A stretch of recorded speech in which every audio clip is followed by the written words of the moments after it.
we're going to kick off with a look at the 13th code, which is under sort of construction as we speak. Well, I imagine it's already constructed, it's just being tweaked now, isn't it?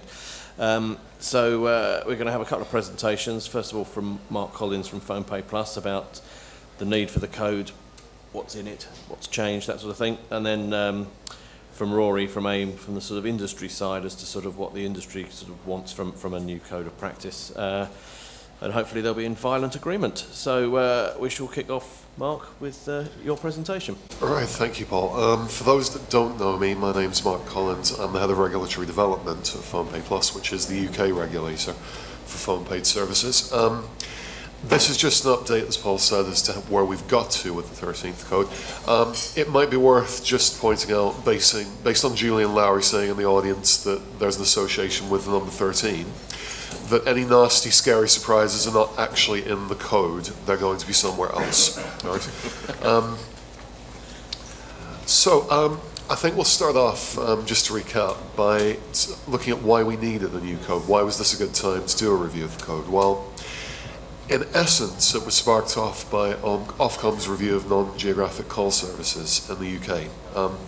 Now that basically meant that because they were raising certain maximum thresholds for price per minute and making other changes to number ranges, some of our definitions of pricing expectations were going to have to change as well.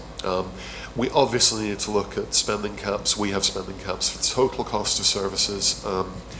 Ofcom are raising their caps for the price per minute, so we need to look if our cap for the total cost is still appropriate. Now, we're also looking, as we always do when we review a code, to maximise value from the code changing in other areas. Now, we'll start off with future-proofing. I'm not going to say too much about that because Rory's got a much better summary of what the markets are changing like later on. However, the market is still in the process of evolution, and so we obviously have to future-proof the code in the best way we can. We're also looking at the principle of polluter pays. So we've got a long-standing principle around that I'll explain later. Technical enforcement issues, so in other words, is there anything that we can do more efficiently or more fairly or proportionately than we do at the moment? And then lastly, we looked at our existing prior permissions regime. And we had to test whether that was still fit for purpose as well. But I'll come back to all of those in more detail. So in terms of NGCS changes, Ofcom published their statement in December 2013. In effect, the main changes that affect this industry are that we have new unbundled tariff structure. So in other words, from now on, the access charge through the network is completely separated from the premium rate charge. And that will have to be reflected in kind of people's awareness of that and consumer awareness. And also, as I said, they've increased the caps for the price per minute and drop charge on the 09 range. Now, we've got a number of caps contained within the code, whereby a service has to either give a spam reminder or just shut off completely as a forced release. And the issue with that is if the price per minute is potentially increasing by 50%, should we review the caps to make sure that's still appropriate? Now, there are a number of areas that I've listed on the screen. Not all of them are forced releases, but there are a number of caps around sort of live and sexual entertainment. Children's services, there's a cap for kind of individual purchases. Virtual chat, there's a requirement to remind, and if the consumer doesn't opt back in, then you can't provide the service anymore. Subscription services, there's a requirement for reminders. And where services are advertised on TV and they cost more than £4, you have to speak the price as well as showing it. So, we did a piece of independent research. Now, we talked kind of to AIME and a lot of other stakeholders as we were doing this and before we did it. And the research concluded that the caps were still necessary and welcomed by consumers, but equally clear was the conclusion that some caps could shift upwards. There was a clear case around consumer demand. I think there were around 20% of consumers regularly using these services felt that the caps were too low and they restricted their spending. There's also obviously competition from credit cards. If providers can't use phone payment, then they're likely to go and use credit card payment. Now, you may ask, why is the regulator we're worried about that? Well, we're not especially worried if it's a good deal for consumers, but where this industry can innovate and can kind of increase their consumer footfall, then we'd much rather they did that than consumers paying through credit card. And obviously appropriate innovation as well. If Ofcom are raising the price per minute, it opens up a lot of different options around using drop charges for purchase of things, and around using different service mechanics. And so we don't want to stifle that. We want to make sure that that can be done in a proportionate way that inspires consumer confidence. So we think our proposals do that. We think they offer greater flexibility for a start. So all existing caps are going to be consolidated into one area of the code, and the actual amounts of the cap will now be set outside. Up until now, those of you familiar with our code of practice will know that you have the actual amounts are set within the code. We're going to take them outside, and we will obviously alter those caps from time to time, either upwards or downwards, but only after quite rigorous consultation. So the industry will be kept informed and be involved in that at all stages. We are proposing in the first instance to raise the caps for live services and sexual entertainment services to £45 per call. So in other words, the consumer can spend £45 before you have to force release and cut the call off. Now, the kind of payoff for doing this, if you like, is that you have a spam reminder of £15. So that could be a number of different things, and we're still discussing with the industry what that will be. But we think it should be a simple spam reminder that the consumer is aware of, but doesn't interrupt their flow or enjoyment of the service. And then a re-opt-in at £30. So in other words, the consumer might have to press a key on their phone, or they might have to confirm to an operator in a way that can be recorded, just so we know that it's an auditable consent to continue with the call up to £45. In terms of children's caps, there was a very heavy consumer demand for children's caps, and a lot of consumers felt that that was a necessary thing to have. However, we consulted on the idea of either keeping the cap for individual purchases where it was at £3 or moving it upwards to £5. And with a new cap per billing cycle, so in other words, children should be capped for their monthly spend at between £12 and £20. Now, obviously, we've received quite a bit of representation as to what's proportionate, and we'll take that forward. But a lot of the evidence we've received, a lot of which is very good evidence, suggests that those caps should be towards the upper end of those scales rather than the lower end. Moving on to future-proofing. The 12th code was particularly important because we realised at that point the industry was evolving much faster than we could put individual rules for individual surface types. So we moved to a more outcomes-based approach at that point. But we're always looking to build on that flexibility further wherever we can. Now, breaking it down, we have proposals in three main areas: complaint handling, vulnerability, so in other words, how vulnerable consumers are protected, and lastly, a registration exemption. Now, I'll walk you through all of those very briefly. The current code of practice requires each provider to have a non-PRS UK number so that consumers can complain easily and with a very low charge. Now, basic changes in technology, in other words, you now have instant messaging and you have kind of other ways of being able to register a complaint or an inquiry. The fact that consumer behaviour is changing. A lot more consumers, for example, are signing up to app stores using email addresses. Now, if they have an email address, you know, for example, that they can use Instant Messenger or email to complain. And so those changes mean that a phone line may not always be the most natural route to complain. Now, in light of that, we're proposing to amend the current provision. There'll still be a requirement for an appropriate, effective, and free or low-cost route, but it won't necessarily have to be a phone line in all cases. We will, however, issue guidance which sets out where we still think the use of a phone line is appropriate, and that's largely going to be linked to the actual service people are using. If people are calling a kind of live chat service or listening to an IVR, it may be the most appropriate thing for them to contact using a voice call. But for other mechanics such as App Store text, it may be completely different. Secondly, we looked at the rule we currently have around protecting vulnerable consumers. Now, I'm sure most of us would agree in the room that that's quite important for the reputation of the sector, particularly because we're moving into kind of app stores and other areas where you're going to get children and other vulnerable groups far more involved. And as I think we all know, it only takes a few things to go wrong, and then suddenly you're perhaps getting negative, press or negative reputational damage, and that's not good for a growing sector. Now, the current code provision makes it quite difficult to address recklessness or poor service design. So in other words, if you've deliberately set out to target vulnerable consumers, then that's actually quite easy to sort of, to target and to deal with. But if you've basically allowed the service to do that because you really didn't think about the effect on vulnerable consumers properly, or maybe you didn't check what the client was doing, this sort of thing, it's currently a little bit sort of difficult to address. So our proposed wording is focusing away from the intent and more towards the outcome of a vulnerable consumer being affected. Now, I know that there has been some pushback on this. I'm sure Rory will come on to this. But I would reiterate that we're considering all that feedback very carefully, and our aim is not to capture every incident where a vulnerable consumer is affected. We know that sometimes a vulnerable consumer will use a service and there'll be an issue, but that isn't taking advantage of their vulnerability. It's because they're being affected maybe by something that would affect any consumer. And in those cases, we're not looking just to target any example of bill shock with this provision.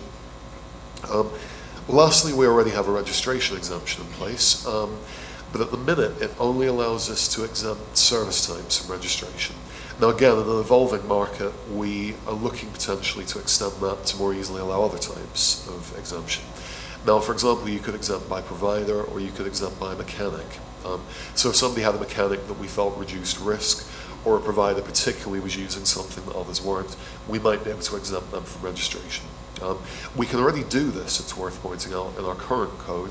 We're just looking to change the rules to make it an easier thing for us to do, in order that we don't have particular admin blockage if a number of people are applying at once. Polluter pays. Well, the principle of this is a long shared one between ourselves and yourselves. I think we're all in agreement that if people cause problems in this market, if they affect the reputation of it, they should be the ones to pay for it, and they should be the ones to fund PhonePay Plus's levy. For those that don't understand, PhonePay Plus is funded by a levy on transactions in the industry, but whatever we make in terms of fines through a year is then ploughed back into that budget. So in effect, everybody gets a rebate. But of course, if you've paid a fine during the year, you are paying more of our income than people that went the whole year without a breach. And that's the basic principle, that if you are a polluter, you should contribute more towards the upkeep of the regulator than those who don't. Now, what we've looked at here is just a couple of proposals that improve our ability to target some of the sanctions. Because again, if we're going to make polluters pay, we have to target the sanctions where they hurt. So the first is a change to a sanction we already have. We have a sanction that allows universal refunds, where a service is of no value to a consumer. So we can actually instruct that you refund every consumer, whether they complained or not. Now, in an evolving market where there's potentially other routes of entry for marketing, so in other words, you might have a dozen affiliate marketers working for you on a web service, and maybe only 2 of them are doing something that's non-compliant. Well, there, we want to make this provision more flexible, so we can say you will refund only the consumers that were misled by these rogue affiliate marketers, but everybody else came into the service in an honest and fair way. And it just allows us that flexibility to work out who did wrong and who didn't. The second change is a requirement to conduct a compliance audit. Now again, we already have this.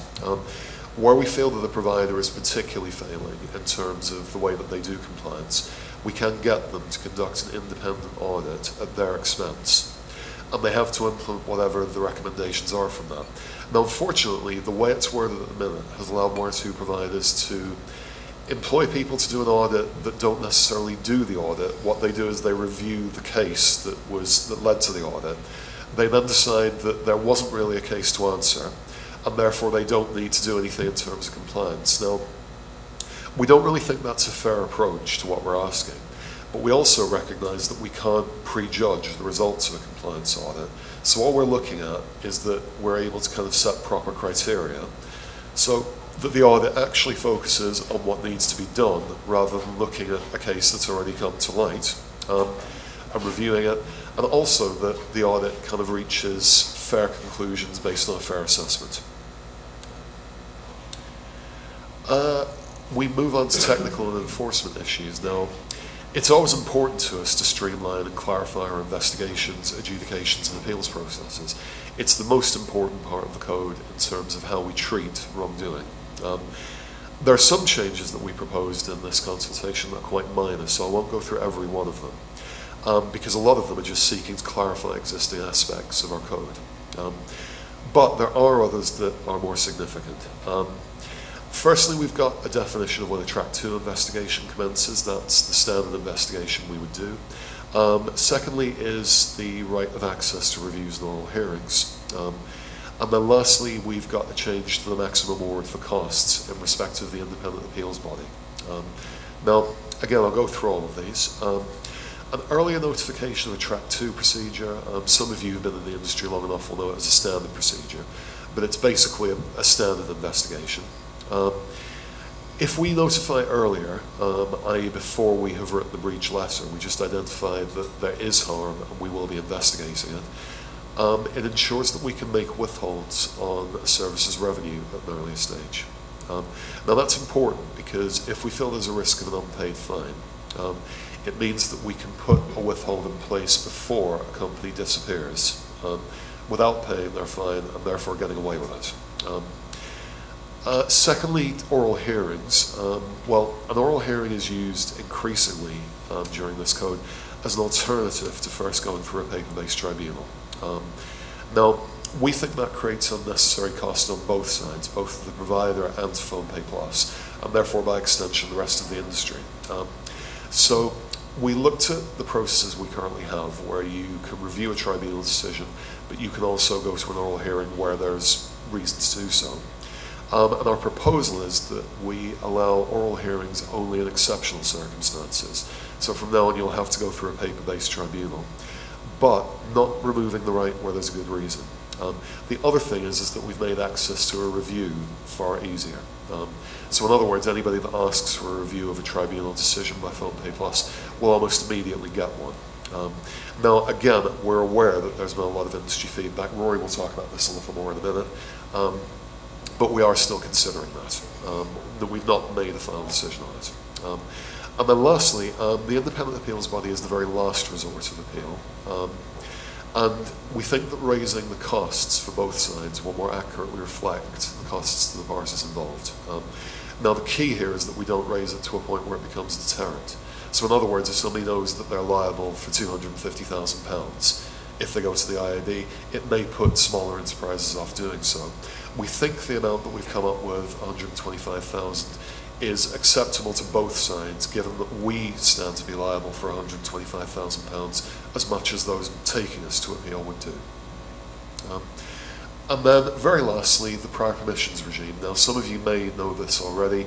Just for those that don't, prior permissions is in effect something we have for service types which are higher risk.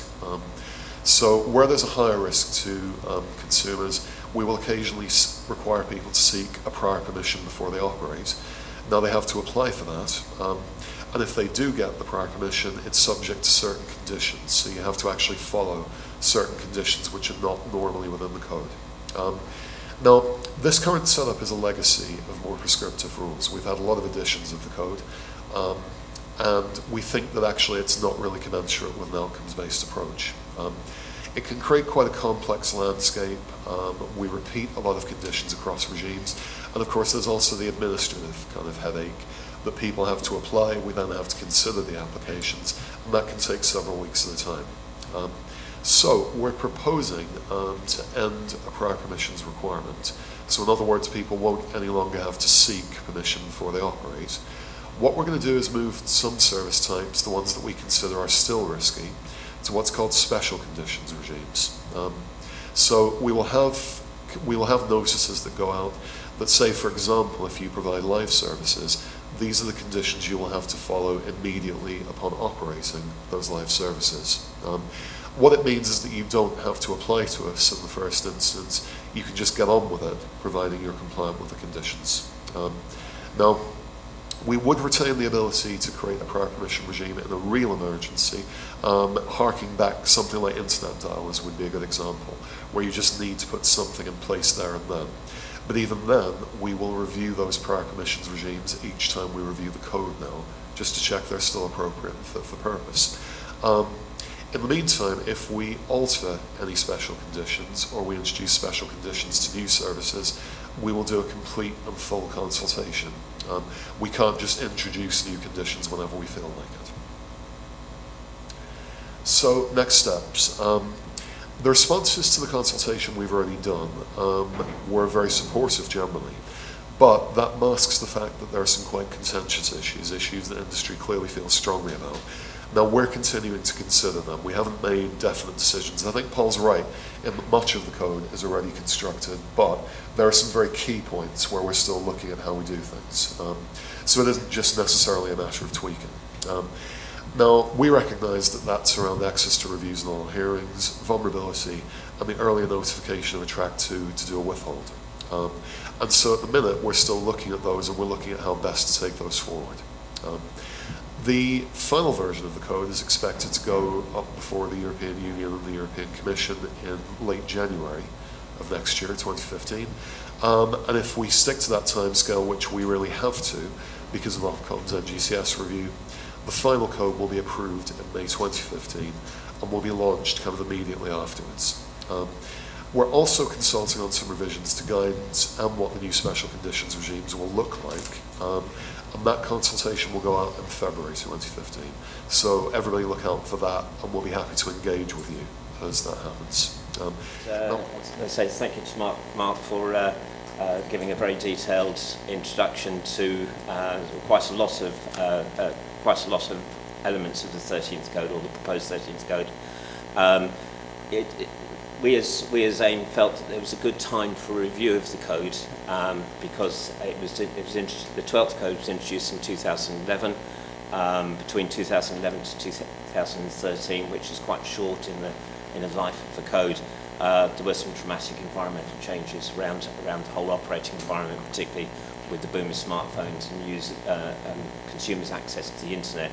And what we were finding is with the easy access to the internet by consumers, there was lack of awareness and lack of caution of the access to the internet, particularly young consumers who had got the smartphones and were just going off left, right and centre and hitting all sorts of issues.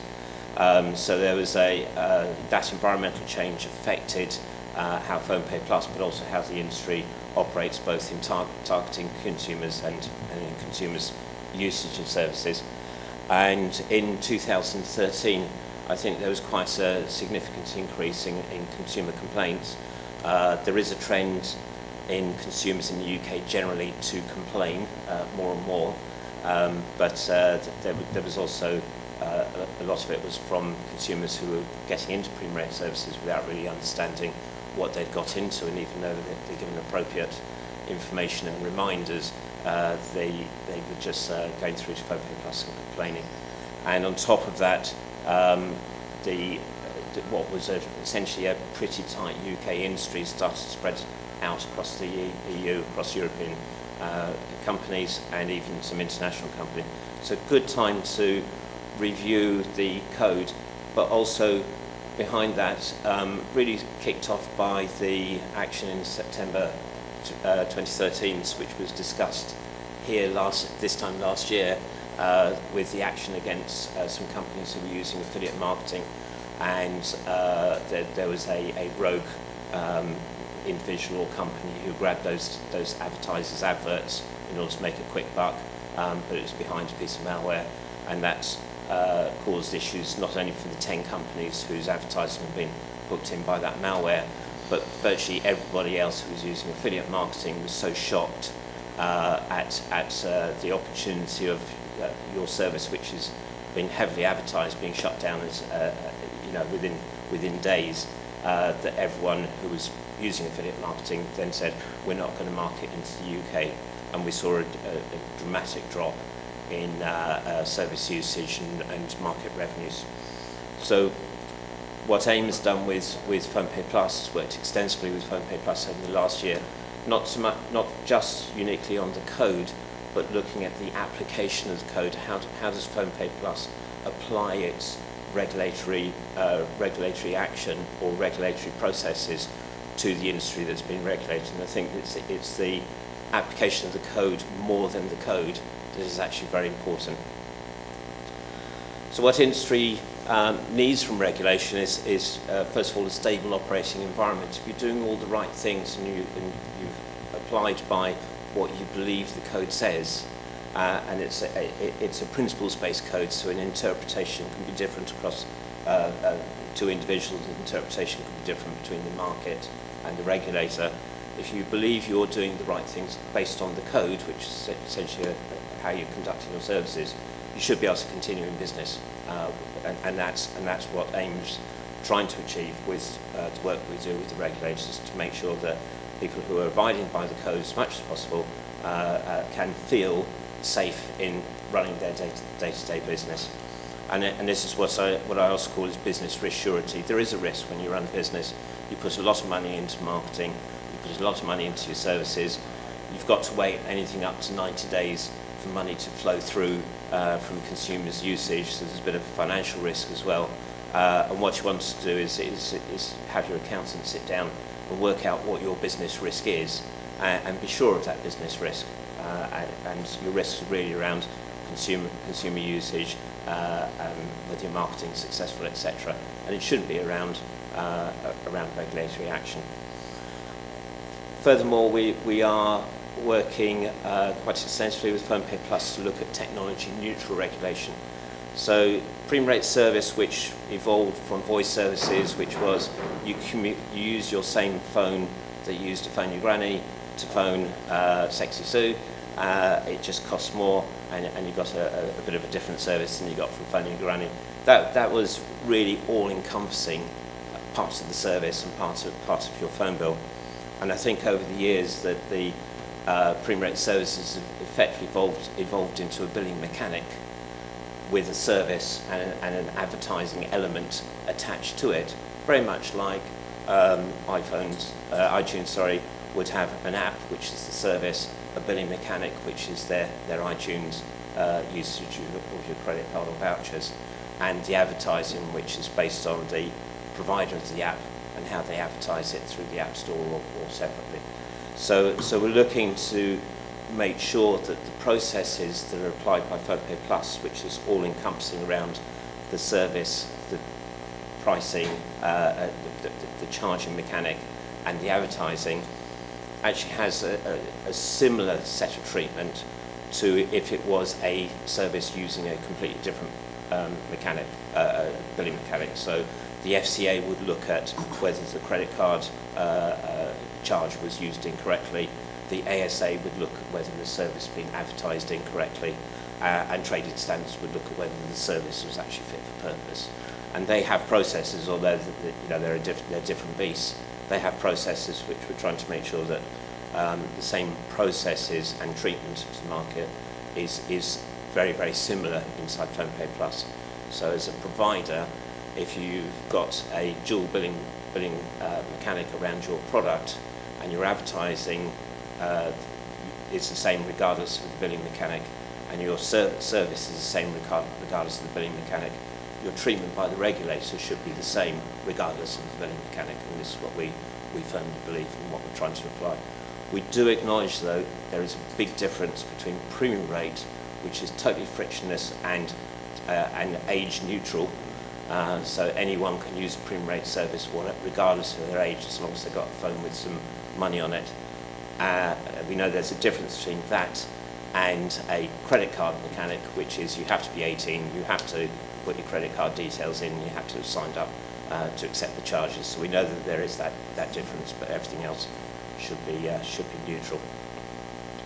And finally, the role of the regulator as a consumer support. The consumers think, maybe incorrectly, I don't know, but PhonePay Plus is an arbitration body between themselves and the person who's charged their phone account. PhonePay Plus is actually an enforcement body, and there is a bit of a difference between what a consumer perceives and what is actually happening behind the engine room. What we believe inside AIME is that the industry is totally responsible for resolving consumer issues regardless of what that is, with the PhonePay Plus as the backstop for the consumer if they are still unable to resolve their issues, and not the front port of call. And we're finding increasingly that mobile network operators, with their huge call centres, tend to push the consumer from themselves to PhonePay Plus, and misleading the consumer in the process to think that PhonePay Plus can resolve your issue. And actually PhonePay Plus will count your issue as a complaint against the service until there's enough complaints to actually launch an investigation into the service. They do not act as an arbitration body for the consumer, except in special circumstances. And I think that understanding needs to be pushed out across the industry, across network operators, and across all the communication that consumers can receive from areas of the internet that they believe they can find support. Things like Money Saving Expert, where you go into Money Saving Expert and say, put in the short code, you will see all this information about being scammed, and in reality it's most likely to be a legitimate service, and there should be another piece of information that says, if you've been charged by this short code, talk to the merchant who provided the service. Information is available here. So we're working again with PhonePay Plus and looking at consumer journeys and how we can improve those. Now, one thing which we found to be incredibly useful, and I think PhonePay Plus also found to be incredibly useful, is a pre-consultation. And a pre-consultation is effectively sitting down and working out what PhonePay Plus wants to do and what the industry reaction is likely to be against what PhonePay Plus wants to do. And to do that virtually outside the formality of a proper consultation. So when we actually sit down and do a consultation, we've taken all the contentious items as much as possible off the table, or worked on them so that they're less contentious, they're less dramatic towards the industry. So the things we liked on the pre-consultation, so again, there's a lot of behind-the-scenes work that AIME does and that PhonePay Plus does that you only see the output of, and you're probably going, thank you very much, but yeah, that's all we want to see is the output. So we do a lot of behind-the-scenes work with PhonePay Plus, and things we did like, obviously, was increasing the live services core cost, £45, removal of the prior permission, because we saw that as being quite a nightmare for those who were running the services that needed prior permission. But we did express the concerns on the case review mechanics through PhonePay Plus. The early withhold of revenue, which we do believe if there's a legitimate polluter that revenue should be held to stop the fly-by-night companies from getting that revenue. But we also believe that there's a risk to legitimate providers that having their revenue held up could actually push them into insolvency, which means that breaches their human rights for a fair hearing before judgment. The concerns also were on the access to oral hearings. The industry who have been through a tribunal have felt the tribunal process isn't fair. It's not well informed, that the tribunal is a rubber stamping exercise for the executives. I'm re-quoting what's been quoted to me. And so a lot of the industry is saying, I need detailed representation for my detailed service, so I need an oral hearing. And are moving to oral hearings without going through the paper-based process, what's called the paper-based process. We felt that adding a hurdle to that accessibility to an oral hearing actually took away the rights from providers. And our other concern was around vulnerability.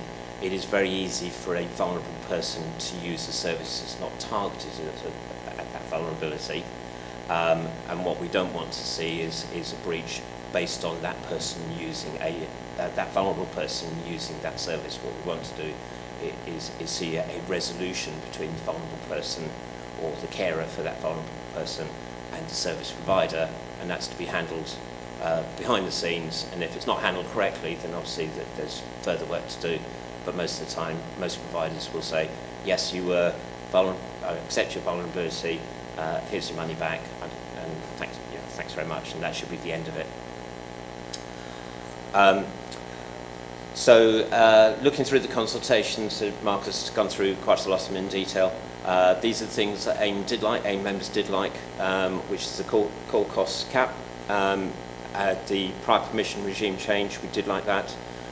The spend caps, reminder limits and forced termination levels separated from the code, felt that was very productive because prices can be changed without having to go through a full consultation. We like the lower barrier for a review of the tribunal decision. So if at the moment, if the tribunal says that the sky is pink, it's pink. If you say, well, that's totally unreasonable, we have to prove that they would have thought differently if they were thinking fairly. So it's quite a complicated argument. And now there is a much lower barrier for actually asking for a review of the tribunal decision. So it's not such a high barrier than it was previously.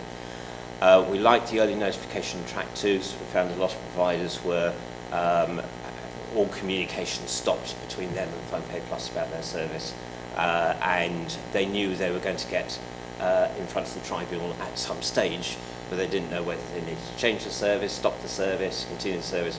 We've had anecdotal, well, not anecdotal, real cases where one company stopped their service when they felt that they were going through a track 2 investigation, and a year later they actually got the tribunal, and in the meantime they effectively shut down their UK operation. So that's an actual case from some time ago. So we said, great, early notification of track 2 and a communication about what PhonePay Plus believe is wrong with the service could enable the service to continue with a few changes.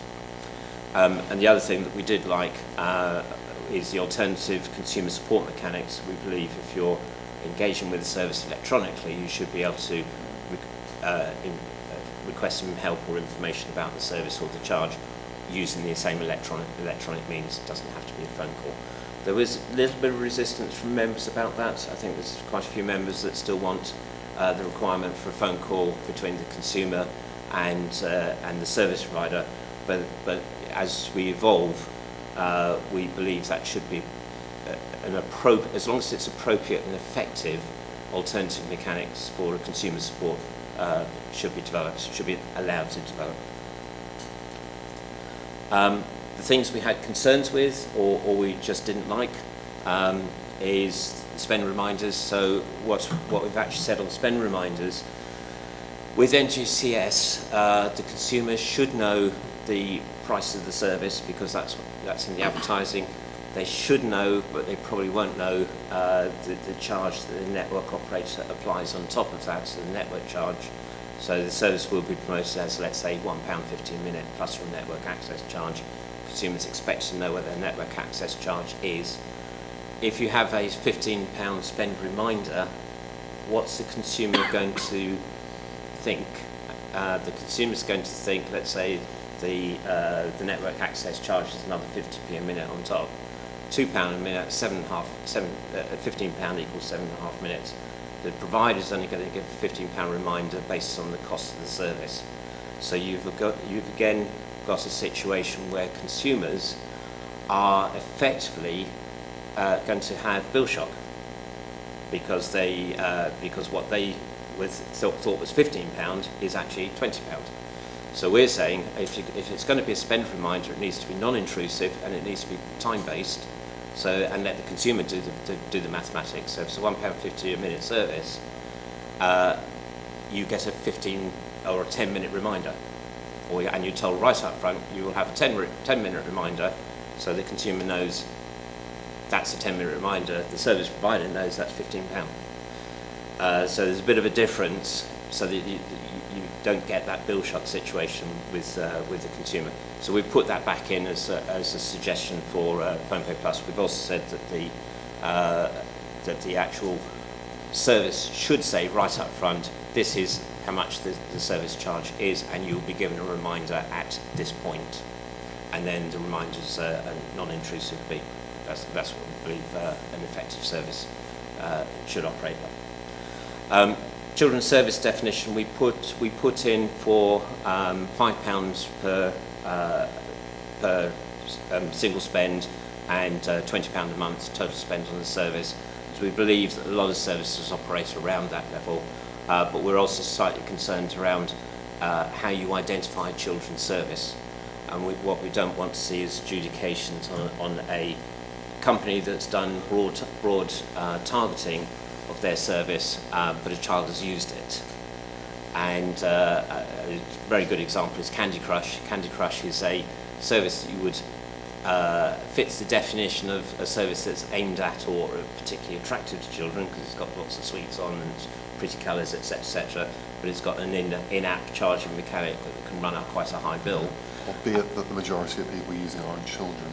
And the majority of people are 34-year-olds. Yeah, that's it. And so that would put it outside the definition, but I accept the point you're making in principle, right? Yeah. So we're concerned about how a children's service is identified in an investigation, and how the targeting of the children is identified or proven.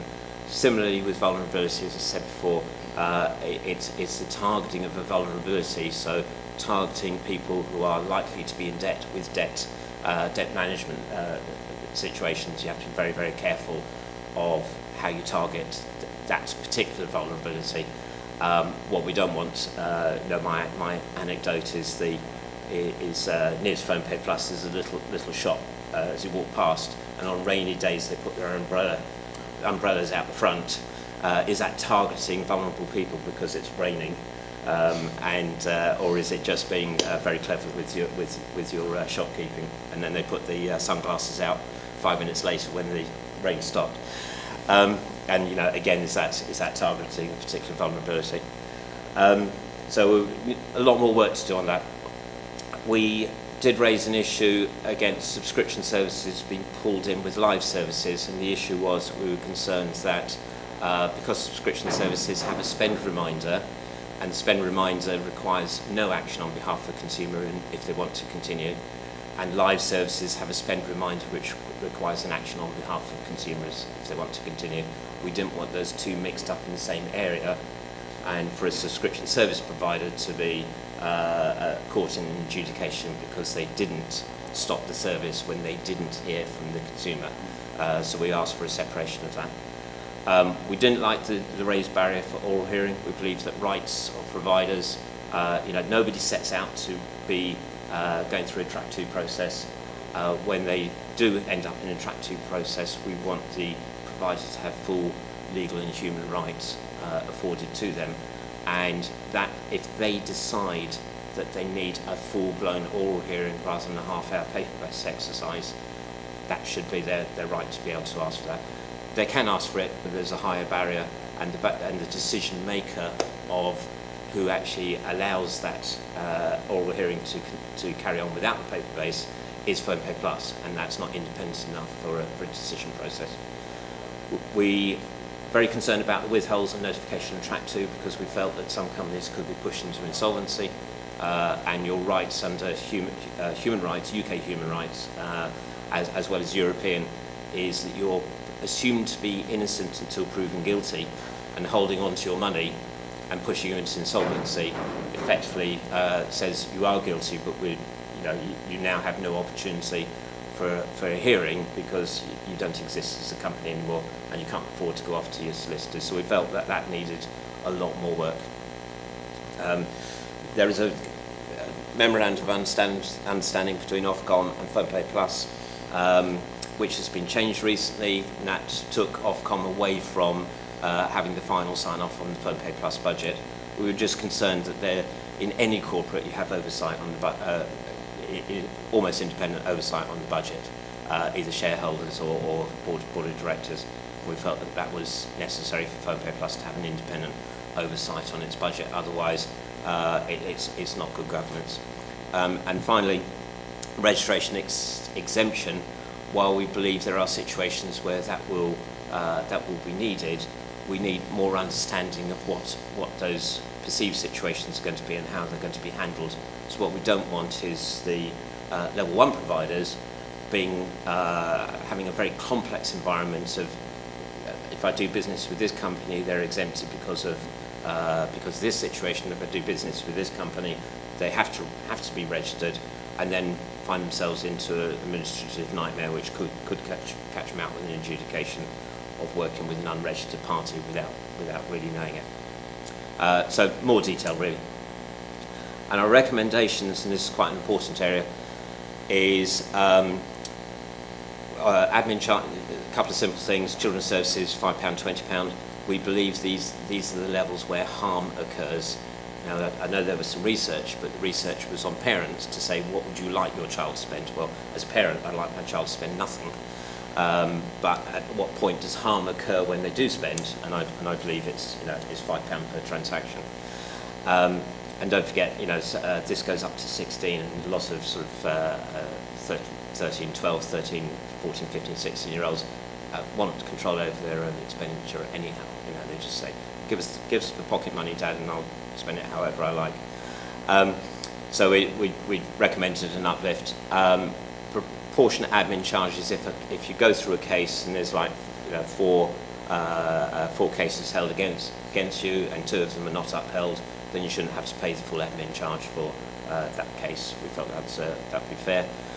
The final part, which is one which we have the most concern, and is what we asked for, is actually a stay or delay on the elements of the code which are around the enforcement procedures. We believe that the whole aspect of enforcement procedures needs a complete drains-up review. We don't want that drains-up review to affect the rest of the code changes which are necessary for implementation mid-2015. So we said, take those off the consultation table, let's do more work on them. And the work is really stimulated by, if you look at the emergency procedure, it's totally out of date. Emergency procedure was built when you didn't know who the provider of the service was and you needed to shut down the service. You now know the provider because they're registered. There's opportunities to talk to the provider and get an aspect of the service changed very rapidly, much quicker actually than applying an emergency procedure. Emergency procedure is devastating. It shuts a company down, shuts a company's service down, freezes revenue. And the 10 emergency procedures last year, we believe, could have been handled much more effectively if a communication was made to the people who was adverts being affected by this particular piece of malware. So we said, let's review emergency procedure. We've also got commentary from, there's a judicial review going through at the moment. We've got commentary from the admin hearing that actually says that the procedures are Byzantine and they don't uphold a provider's human and legal rights. That commentary is already there.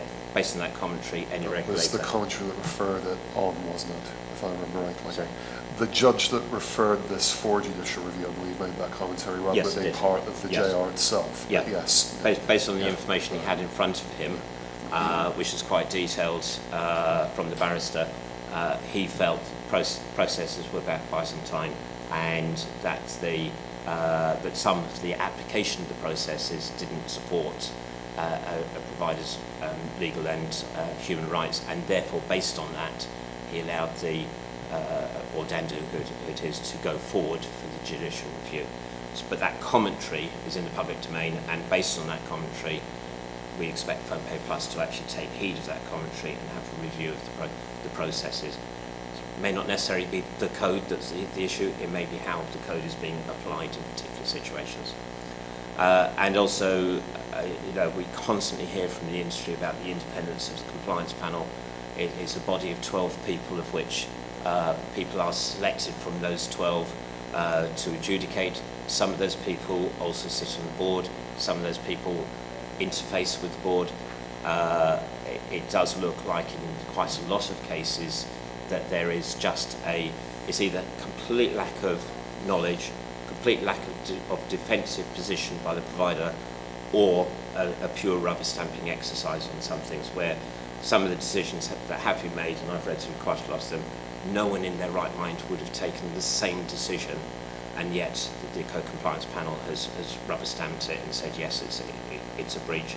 And that concern over the independence of the panel from the thought processes inside PhonePay Plus continues until we can overcome that concern through either more dialogue or a change to the process. So we've said, let's take all that, put it onto a separate discussion table, talk about it. If it takes a year, it doesn't matter, because it's not going to affect the code. The code can just carry on. But let's have more conversations about the enforcement procedures.